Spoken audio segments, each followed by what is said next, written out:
as a kid, always had some kind of a job. I remember having a job when I was just a little kid on the east side, going over now on the corner of Delaware and E. His father had owned a store, and he went in the Navy during the war, and he come back, and then he took over the store, I think. Or I don't know if he took care of it right away, or his father died right away, or whatever, but he ended up finally with the store.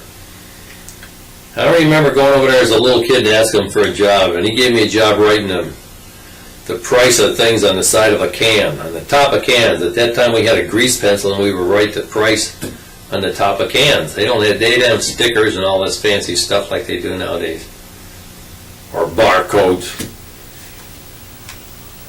I remember doing that one time, and I think the next job I had was probably as a paper boy. My sister and I had a big paper route. We used to take Sunday papers.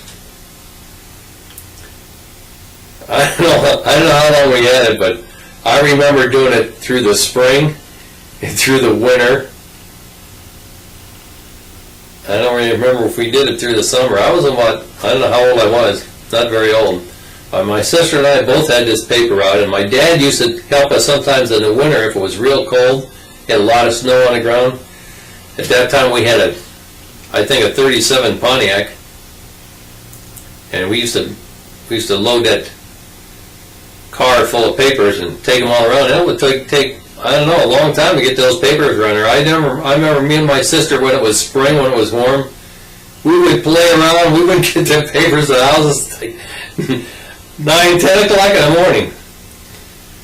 And boy, people were calling up, bitching and crabbing. We were chasing squirrels and looking at birds and messing around, doing this and that. We had a good old time. But then people were irate, and then I'd have to go collect the money for them, and then I'd have to get help from all those people. So, well, yeah, I'm not going to get papers from you. You come at 10 o'clock in the morning. I want my paper here at 7 o'clock. So anyhow, that didn't last too long, but it lasted long enough for me to get money for a bicycle, I think. That was the first bicycle I had, and if I remember right, that was the regular standard 26-inch bicycle. I bought it for $11. Didn't have any fenders on it. Just had a seat, no chain guard, I don't think. Had to roll my leg up to ride the thing. I couldn't even get on it. I had to stand on it. My dad had, when we lived at 711 East Street, my dad was always doing a lot of different kind of things. We did the roof one time. We put siding on the house. I remember one time he did some electrical stuff up in the attic. He built that fruit cellar down, one that Bill and I shot the 22 through. He built that cellar down below the house. He was always doing something. A lot of things he never finished, but he was always doing something. One of the things he did that was real nice was the front steps on the house. I think he rebuilt the whole porch. I can't remember it, but I think the whole porch was rotten. And when we went in there, he rebuilt the whole porch, the whole front porch. And then he put big pieces of sandstone for the front steps. The sandstone was like 3 inches thick and 12, 14 inches wide, and as wide as steps are, however. And I remember I had to get on that bike and get going, I had to stand on that second step and put my leg over and then push my bike off and get it going before I was too young my legs were too short to ride the damn thing.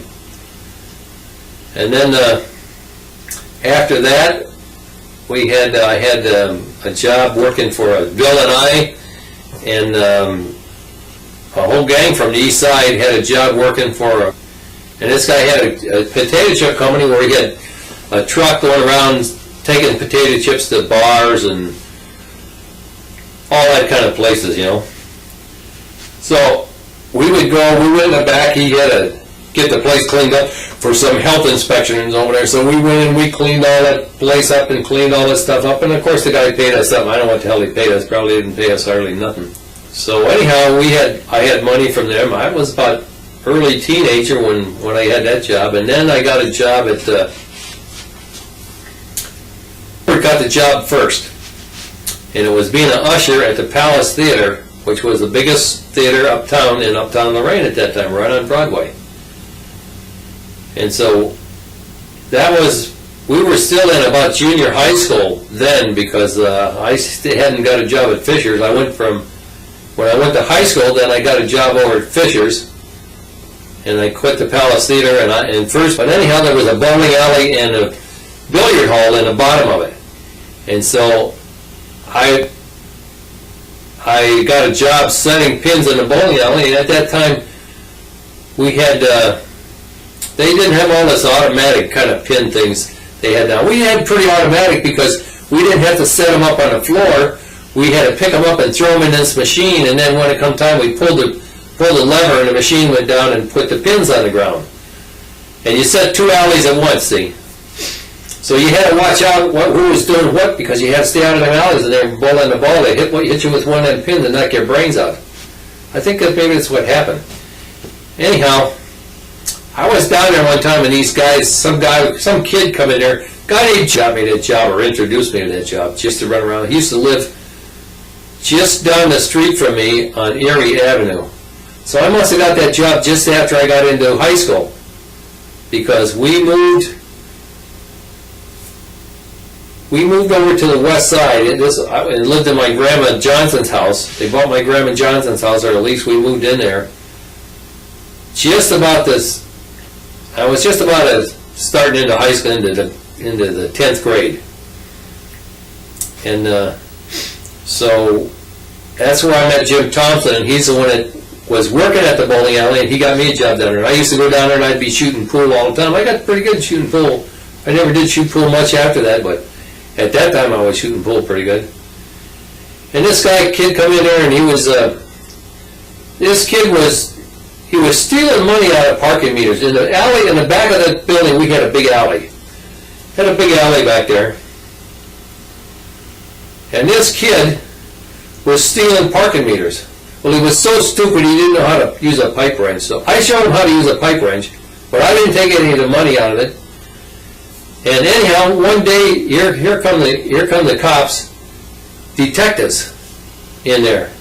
And they wanted to question all this guy, because this kid was a pin setter too, working in that bowling alley. So these detectives were questioning about who they knew, and I said, yeah, I knew this kid. He said, what did you do? I said,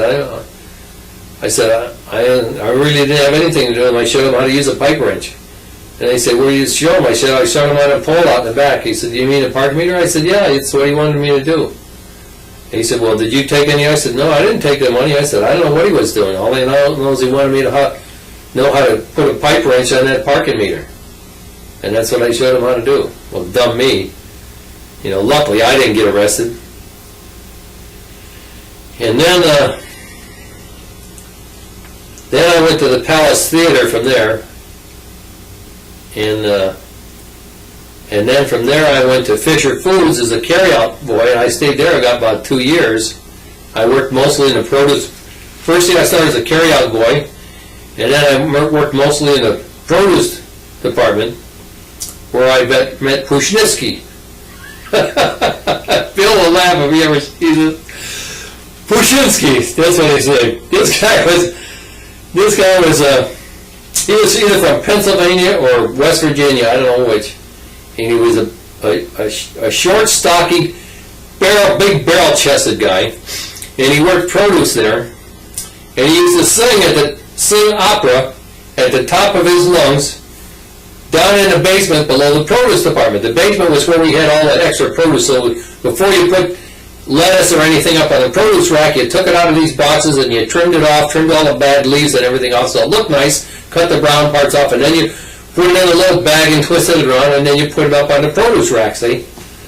So this Pushinsky, he would be down there singing opera at the top of his lungs. And sometimes, he was a produce manager at that time, would come down there and have to shut him up because he was singing so loud he was bothering people on the floor. Well, I thought it was pretty good, but anyhow, old Pushinsky come down there, and old Pushnitsky, or whatever his name was, I don't know how we got called him. I don't think it was his real name. Anyhow, he used to sing so loud they had to come down there and shut him up sometime.